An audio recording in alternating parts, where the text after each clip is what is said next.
રાતે કેવી મેળામાં મજા આવી ગઈ હું તો સગડોળમાં બેઠો મજા આવી ગઈ એમાં તો હું ઓલા ગગા છે મગરમાં બેઠો ને એવો પવન લાગે એ લાલો દાદા ઓય ઓય ઓય હાલો હાજરી પડલો ધ્યાન આપો લાલુ બાબા આવ્યો સર ગગા શેઠ હાજર સર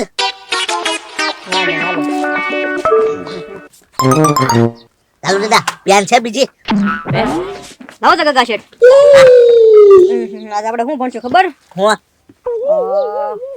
લાલો દાદા આપણે છે ને આજ ફકરો વાંચવાનો છે કઈથી વાંચું ખબર હાલો ગગા શેઠ ઉભા થાવ તમે ગગા શેઠ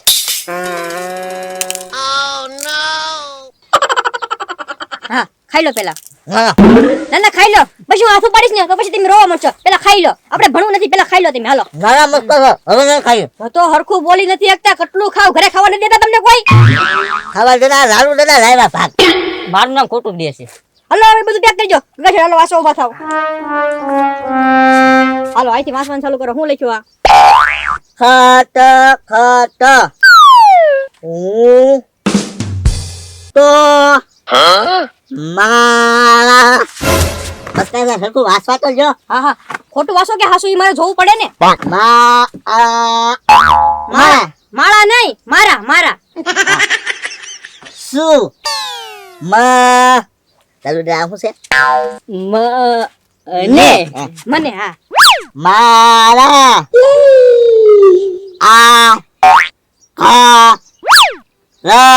મને મારા ઘરમાં એમ લખ્યું છે ગગા છે તમને કઈ આવડતું જ નથી કેટલા વર્ષથી ભણાવું હવે તો કઈ શીખો તમે આ તમારા નોકર ગોકુલ ભાને જોવો ભણી ગણીની મોટા સાહેબ બની ગયા વકીલની નોકરી મળી જશે એને મળી જશે નહીં એના બે દી પેલા ફોન આવ્યો તો મળી ગઈ કેસ લડે છે અત્યારે કોર્ટમાં અને તમે હજી એક કો તમને નથી આવડતો શું કરવું મારે તમારું એ મસ્કા સર એક વાત કહું શું છે લગનમાં કેટલા ફેરા પડવાનું હોય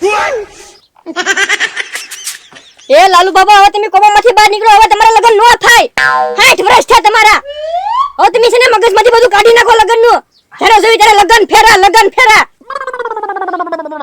મસ્કા સર આ હું લખ્યું ચોમાસુ સમોસો એવા સમોસુ નહીં ચોમાસુ ખાવાનું સાંભળી નાખો સમોસુ એ મસ્કા સર આ ટેમ્પોમાં બધા માણસો ક્યાં જતા હોય ઘણી ગણે કાઈ આ થાય નહીં તો પછી દાડિયા જાય એ મસ્કા સર દાડીએ નહીં લગનમાં જાન લઈને જતા હોય તમને કીધું કોમમાંથી બહાર નીકળો લગનની હવે કાઈ વાત ન કરતા તમારા લગન હવે કોઈ દિવસ નો થાય નહીં થાય મસ્કા સર આ હું લખ્યું વાંદરો વાંદરાનું નામ શું તું હા બસ એમ વાંચવાનું આદમી હાસુ વાંચો આગળ વાંચો આગળ હા મુકેશ પડી લા મુકેશ પડી નહીં મુશ્કેલી પડી હવે તું ના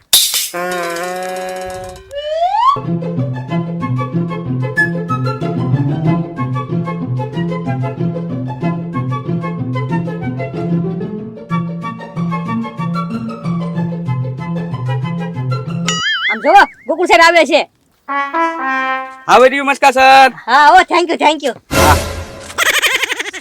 પ્રણામ.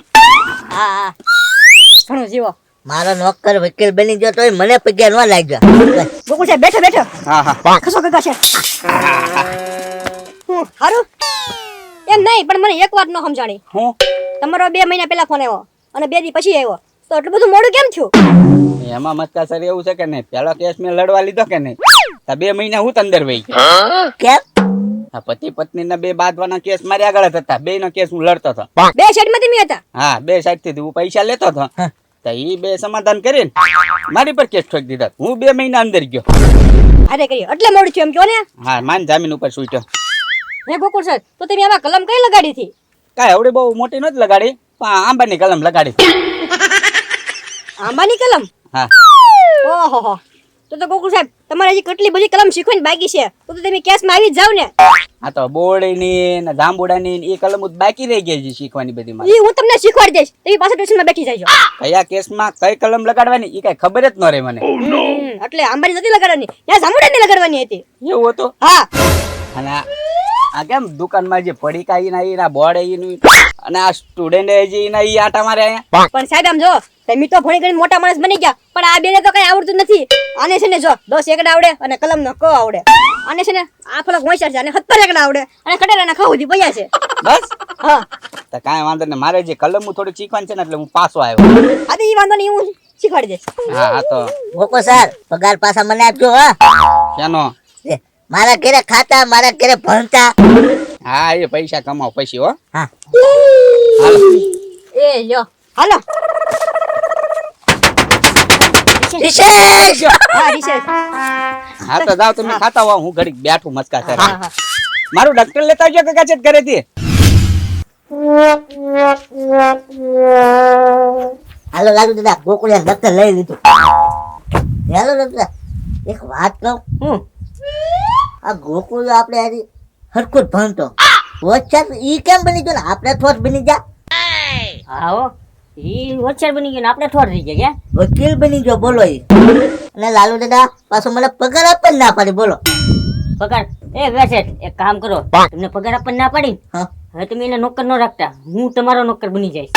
એ વાત છે શેઠ ઉપર ઈ કેસ કરી નાખશે તો હે લાલુ દાદા હજી એક મને વાત ના સમજાય છે હરખી. હું આપણે ત્રણે હરખું જ ભણતા હા બરાબર લેશને હારી જ કરતા તો ઈ હોશિયાર બની જો એમ કહો. ઈ તો મને ન ખબર પડી હો ગગા શેઠ. હા લાલુ દાદા મને ખબર પડી ગઈ હવે. હું ઈ છે ને આપણે ખબર છે રાતે લેશન કરતા હોય હા ત્યારે એ કહેતો ગગા સાહેબ ઘડીક હુઈ જાવું છે એમ. હા. હવે સવારમાં લેશન કરશું તો છે ને આપણે હુરાઈને મસ્કા સરને ત્યાં ટ્યુશનમાં વહી જતો એટલે ઈ હોશિયાર વિદ્યાર્થી બની જોઈ. રાતે ટ્યુશન માં આવી જતો હા હા એટલે જ વકીલ બની ગયા છે. લાલુ દાદા હવે આપણે છે ને આપણે હોશિયાર વિદ્યાર્થી બનવું છે હો હવે બરાબર રિસર્ચ પૂરી થવા આવી છે. ભૈયા ગોકુળ સાહેબ હા હા જો આ પીપળનું ઝાડ છે બરોબર. હા હા હવે એની અંદર આ જાંબુડાની ડાળ છે બરોબર. આપણે આ કલમ આમાં નાખશું બરોબર હા. તો કઈ કલમ લાગશે? દારૂ પી ગયેલા ની જો કા ખોટું દારૂ પી ગયેલાની ન લાગે તો મારાની કલમ લાગે. મારા મારી હા ઠેક ઈ કેસ લાગુ પડે. હા હા હા હા પીપળના પાંદડામાં જાંબુડાનું પાંદડું નાખો એટલે મારા મારીનો કેસ થાય. પાક્કું થઈ ગયું. ફાઇનલ શીખી ગયો. આગળ આવો. હા આ શેનું ઝાડ છે આ હરગવાનું. બરોબર. હવે એની અંદર તમે આ છે પીપળનું ઝાડ. હા હા હવે આ ઝાડમાં તમે આ કલમ એડ કરો બરોબર હા. તો કયો કેસ લાગે? કઈ કલમ લાગી પડે? જુગારનો. નાય હા દારૂ પી જાવી તો પકડાવી ઈડો ઈ કેસ ઈ કલમ લાગુ પડે. ઠેક પીપળમાંથી પાંદડું તોડીને હરગવાન ઓલામાં લગાડવી તો દારૂ પી ગયેલાનો કેસ લાગુ પડે. હા, બરાબર. હા. હા હા શીખી ગયો શીખી ગયો. પાક્કું હા હા આમ કલમ વાળવાની. બરોબર. પાક્કું થઈ ગઈ. બે કલમ બાકી થઈ ગઈ. હા હા હાલો હવે હા મસ્કા સર ને ઈ ક્યાં ગયા? એ ગગા શેઠ ઓફિસે ગયા છે. હા ગોકુળ સાહેબ ને નાસ્તો કરાવતા હશે. હા હા, હોશિયાર વિદ્યાર્થી છે ને એટલે ગોકુળ છે બેટા ખુરશીમાં. પેલા આ કોટ બગડી ગયો. જો કોટ બગડે ને તો કેસ સરખો લડવાની મજા ન આવે. રવિવારી કોટ માંથી તો વ્યવસ્થિત રાખો જો અમારે. ઠીક. રવિવારી માંથી કોટ લાવ્યા છે હું કોટ સરખો રાખો કે હું કેટલું ભણ્યો ખબર છે, વકીલ બની ગયો. તમે હજી આઈના બે ઢગલો થઈને બેઠા નિશાળમાં. એ મસ્કા સર હા આ ન્યા સાહેબ કેમ બેઠા હેઠે બેહારો એ એ- કલમ શીખવા આવ્યા એટલે ના ના ગગા શેઠ ઈ હોશિયાર સ્ટુડન્ટ છે એટલે નો બેઠા રાય. હા ભાઈ હોશિયાર છે. હવે તો મસ્કા સર હા હું છે ને લીમડાની અને એ બધી કલમ શીખું. હા વાંધો નહીં. હા હા હલો બલોટિયા ટ્યુશન માંથી મસ્કા સર બોલું. કોનું કામ છે? કોણ બોલો? હા તો મસ્કાભાઈ હું વકીલ સાહેબ બોલું છું. વકીલ સાહેબ હા બોલો બોલો કોનું કામ છે? તમારો એક વિદ્યાર્થી છે ગોકુળ મારી પાસે વકીલની પ્રેક્ટિસ કરવા આવ્યો હતો. હે હા આ તે શું થયું? મને એમ થયું કે સારો માણસ છે તો એની ઉપર દયા ખાઈને મેં એને મારો કેસ લડવા આપ્યો. હા હા પછી જો એમાં હતું એવું કે પતિ પત્નીના ઝઘડાનો કેસ હતો અને જજ સાહેબે કીધું કે કઈ કલમ લાગશે તો એણે બેગમાંથી આંબાની કલમ કાઢી અને એક હાથમાં ઊંચી કરીને દેખાડી અને કીધું કે આ કલમ લાગશે. હે તો આંબાની કલમ કાઢી? હા અને તેના લીધે 2 મહિના અમે 2 જેલમાં રહ્યા અને હવે જેલમાંથી છૂટ્યા બાદ મારી ઓફિસેથી મારો કોટ ચોરીને વયો ગયો છે. જો તમારી પાસે આવે તો મારો કોટ મોકલાવી દેજો ને. કોટ વગર જજ સાહેબ મને કેસ લડવા પણ નથી દેતા. કોટ મોકલી દેશ. હા રાખો. હા નમસ્કાર સર કોનો ફોન હતો? કઈ નહીં ગગા શેઠ. એ ગોકુળભાઈ આ કોટ તો કોક વકીલ નો લાગે ક્યાંથી લાવ્યા? એ મસ્કા સર હું વકીલ જ છું ને તો કોટ તો મસ્તીનો ન હોય. અરે બેઠો એટલે બેઠો કીધું ને કેમ ઊંચી વળી એટલે બેઠો પછી કહું બેઠો છે. એ મસ્કા સર પૂછ્યું આ કેમ ઘડીક વારમાં તે ગયા? હા હા કહું છું. ફોસ બની ગયો ને પાછો. આ શું બોલો હવે આ કોટ ક્યાંથી લાવ્યા? આ કોટ મારો છે. હા હું થયું. ખોટું બોલે હમણાં વકીલ નો ફોન આવ્યો હતો કે મારી ઓફિસ માંથી આ સોરી નહીં આવે એમ તમે. એ સોર હા એ આ તો આપણે કરતા ઠોસ નીકળ્યો. ઓ મારે આગળ પૈસા નહોતા ને લેવાના કોટ એટલે મેં છોડી લીધો હતો. આ તો લાવો પાછો દેવાનો કીધો બસ કેસે નથી લડી શકતા એવું છે? તો વાસ્તો આ વાસ્તો મસલી. ઠોસ નીકળ્યો. ઠોસ. હું થાશે તને તમારું બધાનું માછલી નથી માછલી છે માછલી. હા હા જો ચોપડી ફાડી નાખી.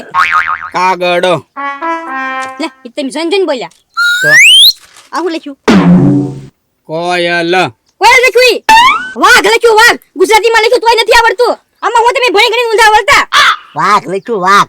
તારીમાંથી એક કઈ ને કઈ નથી આવડતું. થયું ને ભાઈ આ તારીમાંથી એક કે હું ભણી ઊંધા આવડતા હું આને ભણાવવા રહીશ ને તો હું જ ઊંધો વળી જઈશ.